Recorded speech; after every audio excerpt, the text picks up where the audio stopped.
Kita lanjutkan pembahasan soal untuk tes CAT calon anggota Bawaslu provinsi maupun kabupaten kota. Untuk nomor 1, apa saja tugas Bawaslu provinsi dalam melakukan penindakan pelanggaran pemilu? Tugas-tugas tersebut diuraikan yaitu berupa kegiatan menyampaikan hasil pengawasan di wilayah provinsi kepada Bawaslu atas dugaan pelanggaran kode etik penyelenggara pemilu dan atau dugaan tindak pidana, menginvestigasi informasi awal atas dugaan pelanggaran pemilu, memeriksa dan mengkaji dugaan pelanggaran pemilu, memeriksa, mengkaji dan memutus pelanggaran administrasi pemilu dan merekomendasikan tindak lanjut pengawasan atas pelanggaran pemilu ke Bawaslu. Bawaslu di sini maksudnya adalah Bawaslu RI. Jadi pengawasan yang dilakukan oleh Bawaslu provinsi berjenjang dilakukan kepada Bawaslu RI atau Bawaslu pusat. Nomor 2, apa tugas Bawaslu provinsi dalam melakukan penindakan sengketa proses pemilu? Yaitu menerima permohonan penyelesaian sengketa proses pemilu, memverifikasi secara formal dan material permohonan sengketa proses pemilu melalui media antar pihak yang bersengketa, melakukan proses adjudikasi sengketa proses apabila mediasi belum menyelesaikan dan memutus penyelesaian sengketa proses pemilu di wilayah provinsi. Nomor 3, sanksi administrasi berupa pembatalan sebagai pasangan calon serta calon anggota legislatif diperlakukan pada saat kondisi seperti apakah? Sesuai dengan ketentuan pasal 286 Undang-Undang 7 2017 menyatakan pasangan calon dan calon anggota legislatif dilarang menjanjikan atau memberikan uang atau materi lainnya untuk mempengaruhi penyelenggara pemilu dan atau pemilih. Pelanggaran tersebut merupakan pelanggaran yang terjadi secara terstruktur, sistematis dan masif. Pemberian sanksi administrasi tidak menggugurkan sanksi pidana. Itu yang untuk soal nomor 3. Soal nomor 4, apa yang dimaksud dengan temuan pelanggaran pemilu? Temuan pelanggaran pemilu merupakan hasil pengawasan aktif Bawaslu, Bawaslu provinsi, Bawaslu kabupaten kota, Panwaslu kecamatan, Panwaslu kelurahan desa, Panwaslu luar negeri dan pengawas TPS pada setiap tahapan penyelenggaraan pemilu. Nomor 5, apa yang dimaksud dengan laporan pelanggaran pemilu? Laporan pelanggaran pemilu merupakan laporan langsung warga negara Indonesia yang mempunyai hak pilih seperti pemilu dan pemantau pemilu kepada Bawaslu, Bawaslu provinsi, Bawaslu kabupaten kota, Panwaslu kecamatan, Panwaslu kelurahan desa, Panwaslu luar negeri dan atau Panwaslu TPS pada setiap tahapan penyelenggaraan pemilu. Nomor 6, dalam menyampaikan laporan pelanggaran pemilu, apakah syaratnya? Syaratnya tersebut, laporan pelanggaran pemilu sebagaimana pasal 454 angka 4 Undang-Undang 7 2017 tertulis secara tertulis dan paling singkat memuat yaitu A. Nama dan alamat pelapor. Kita lanjut, yaitu nama dan alamat pelapor. Kemudian A. Nama dan alamat pelapor. Kemudian B. Pihak terlapor. Kemudian C. Waktu dan tempat kejadian perkara. Serta D. Uraian kejadian. Inilah 4 komponen yang memuat itu terkait nama dan alamat pelapor, kemudian pihak terlapor, waktu dan tempat kejadian perkara, kemudian D yaitu berupa uraian kejadian. Kita masuk untuk nomor 7, disebutkan berapa hari paling lama pengawasan ditetapkan sebagai temuan pelanggaran pemilu. Berapa hari sebuah temuan pengawasan ini untuk ditetapkan sebagai temuan pelanggaran pemilu? Ada jangka waktu yang diatur, yaitu kita lihat jawabannya adalah lamanya itu hasil pengawasan ditetapkan sebagai temuan pelanggaran pemilu paling lama 7 hari sejak ditetapkannya dugaan pelanggaran pemilu. Itu berlangsung selama 7 hari sejak ditetapkannya dugaan pelanggaran pemilu.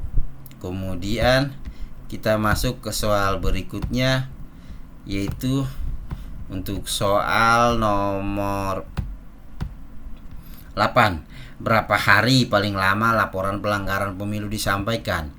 Laporan pelanggaran pemilu disampaikan paling lama 7 hari kerja sejak diketahuinya terjadinya dugaan pelanggaran pemilu.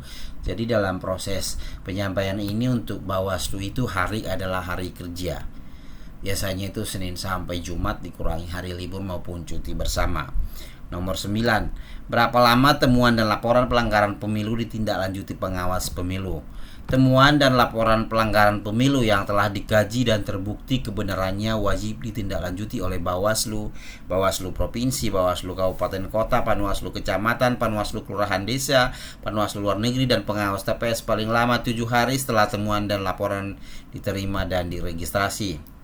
Untuk nomor 10, apabila pengawas pemilu membutuhkan keterangan tambahan dan kajian, berapa lama maksimal waktu yang diatur?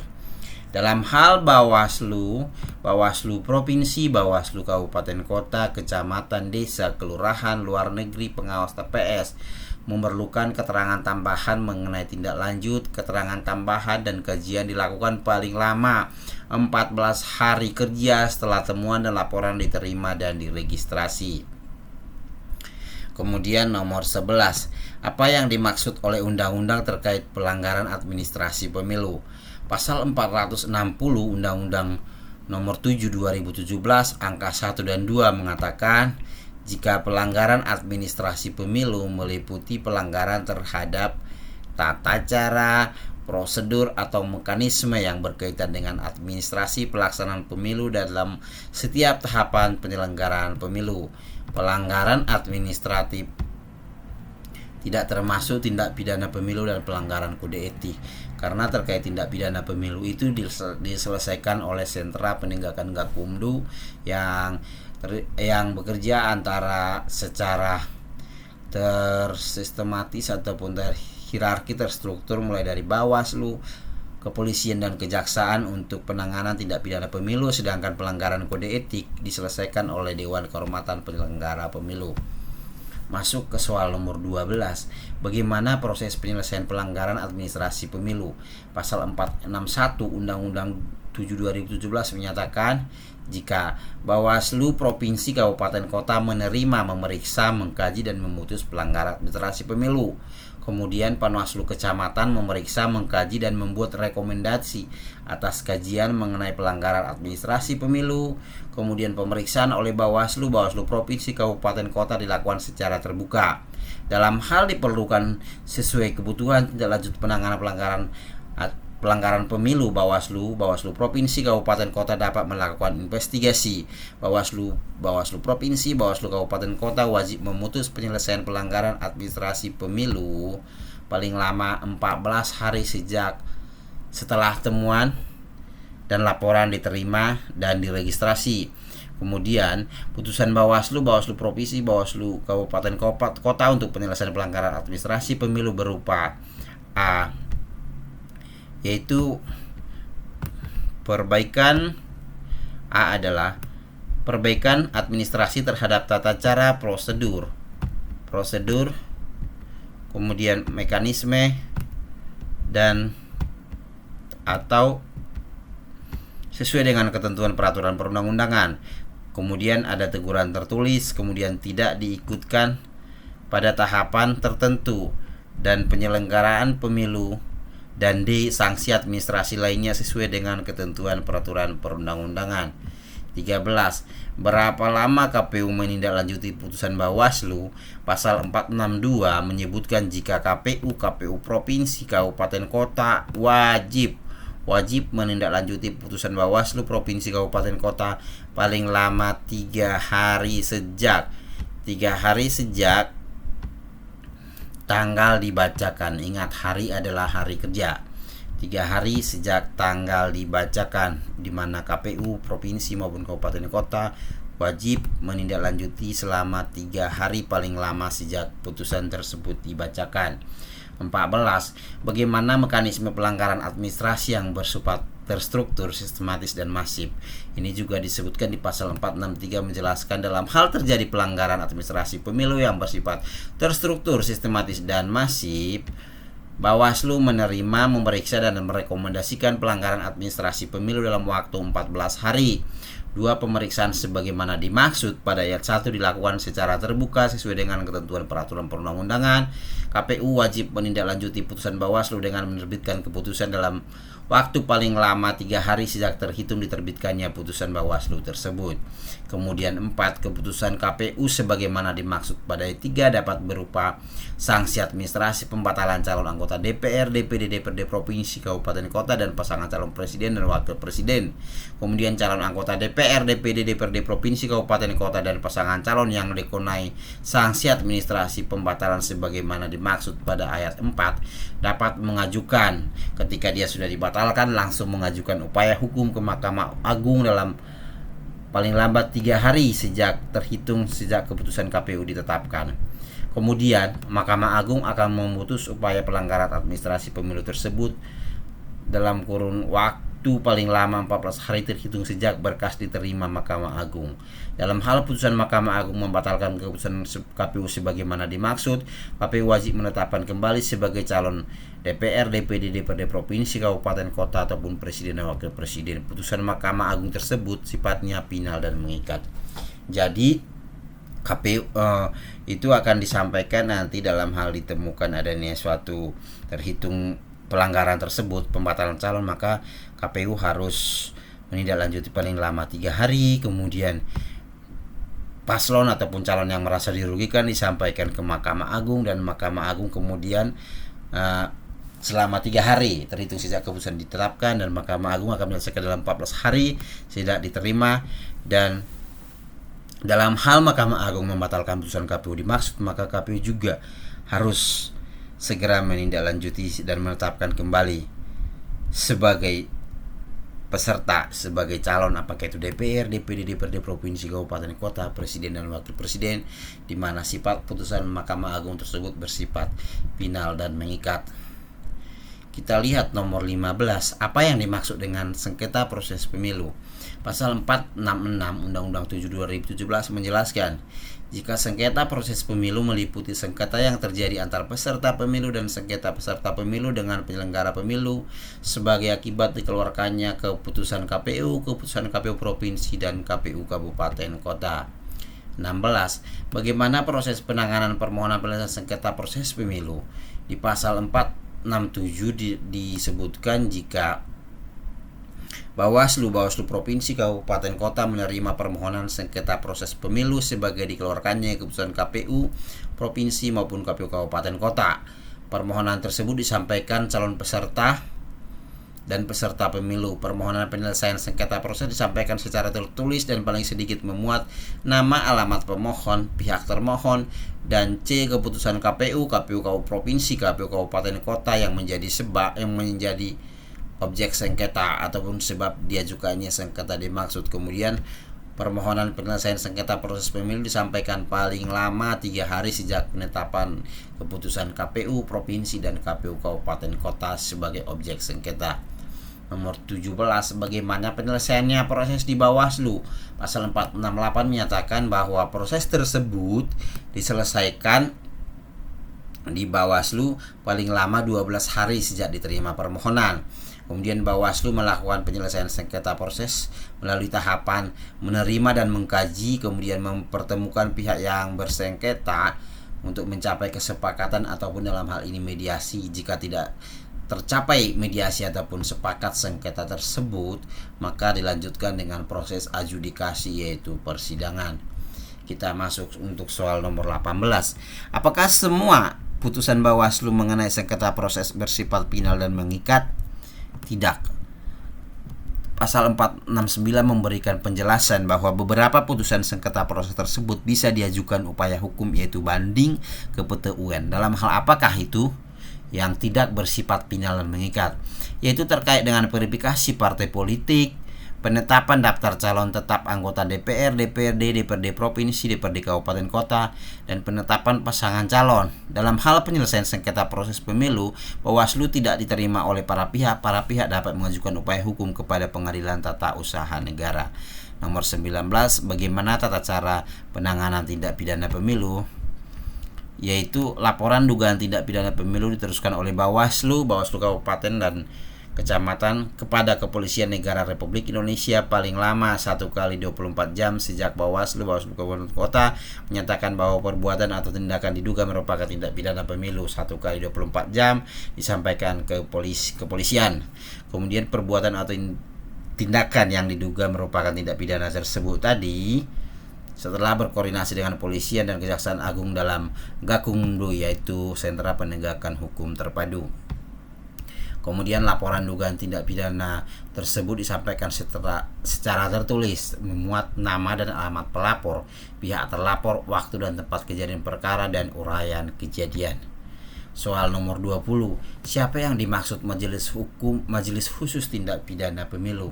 Pasal 485 menjelaskan majelis hukum tersebut terdiri atas hakim khusus yang merupakan hakim karir pada pengadilan negeri dan pengadilan tinggi yang ditetapkan secara khusus untuk memeriksa, mengadili, dan memutus perkara tindak pidana pemilu. Kemudian hakim khusus sebagaimana dimaksud ayat 1 ditetapkan berdasarkan putusan Ketua Mahkamah Agung Republik Indonesia. Hakim khusus harus memenuhi syarat telah melaksanakan tugasnya sebagai hakim minimal 3 tahun, kecuali dalam suatu pengadilan tidak terdapat hakim yang masa kerjanya telah mencapai 3 tahun. Hakim harus selama memeriksa, mengadili, dan memutus tindak pidana pemilu dibebaskan dari tugasnya untuk memeriksa, mengadili, dan memutus perkara lain. Nomor 5, hakim khusus harus menguasai pengetahuan tentang pemilu. Kemudian ketentuan lebih lanjut mengenai hakim khusus diatur dalam peraturan Mahkamah Agung. 21. Untuk menyamakan pemahaman dan pola penanganan tindak pidana pemilihan, Bawaslu Provinsi, Panwas Kabupaten Kota, Kepolisian Daerah ataupun Kepolisian Resort dan Kejaksaan Tinggi atau Kejaksaan Negeri membentuk Sentra Penegakan Hukum Terpadu, yaitu Sentra Gakumdu. Berapa lama sengketa pemilihan diperiksa dan diputus? Undang-Undang Pemilihan pasal 143 yaitu 10/2016 menyatakan Bawaslu Provinsi Kabupaten Kota memeriksa memutus sengketa pemilihan paling lama 12 hari sejak diterimanya laporan dan temuan.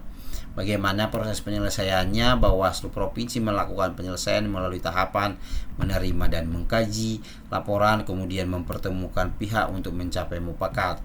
Yang dimaksud dengan pelanggaran terstruktur adalah kecurangan yang dilakukan oleh aparat struktural baik pemerintah maupun penyelenggara pemilihan secara kolektif, secara bersama-sama. Kemudian nomor 25 yang dimaksud dengan sistematis itu adalah pelanggaran yang direncanakan secara matang, tersusun, bahkan rapi. Kemudian yang dimaksud dengan sifat masif tadi dampak pelanggaran yang sangat luas pengaruhnya terhadap hasil pemilihan, bukan hanya sebagian. Kemudian di 27, berapa harikah Bawaslu Provinsi Kabupaten Kota memeriksa dan memutus sengketa proses pemilu, yaitu 12 hari sejak diterimanya permohonan. Pas nomor 28, putusan Bawaslu mengenai penyelesaian sengketa proses pemilu merupakan putusan yang bersifat final dan mengikat, kecuali putusan terhadap verifikasi partai politik, penetapan daftar calon, kemudian penetapan pasangan calon.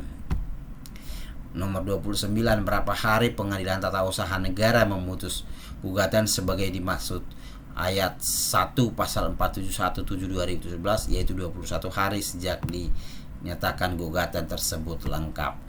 Kemudian nomor 30, dalam hal penyelesaian sengketa proses pemilu sebagaimana dimaksud pada ayat 1A, B, dan C pasal 469 Undang-Undang 7/2017 yang dilakukan Bawaslu tidak diterima oleh para pihak dapat mengajukan upaya hukum ke Pengadilan Tata Usaha Negara. Kemudian nomor 31, dalam hal terjadi perselisihan penetapan perolehan suara pemilu, anggota DPR, DPD, dan DPRD Provinsi, DPRD Kabupaten Kota dapat mengajukan permohonan pembatalan penetapan hasil penghitungan perolehan suara kepada Mahkamah Konstitusi, yaitu terkait dengan perselisihan hasil penetapan suara hasil. Nomor 32, paling lama berapa harikah penyidik Kepolisian Republik Indonesia menyampaikan hasil penyidikannya disertai berkas kepada penuntut umum, yaitu 14 hari sejak diterimanya laporan dan dapat dilakukan tanpa kehadiran tersangka. Kemudian nomor 33, setiap orang yang dengan sengaja pada waktu pemungutan suara memberikan suaranya lebih dari 1 kali di satu TPS ataupun TPS LN atau lebih dipidana penjara paling lama 18 bulan dan denda paling banyak 18 juta. Kemudian 34, setiap orang yang dengan sengaja pada saat pemungutan suara menjanjikan atau memberikan uang atau materi lainnya kepada pemilih yang tidak menggunakan hak pilihnya atau memilih peserta pemilu tertentu atau menggunakan hak pilihnya dengan cara tertentu sehingga surat suara tidak sah, dipidana dengan pidana penjara paling lama 3 tahun atau denda paling banyak 36 juta. Demikian soal yang sudah kita sampaikan. Kita sampai kepada soal-soal berikutnya untuk sesi berikutnya. Terima kasih.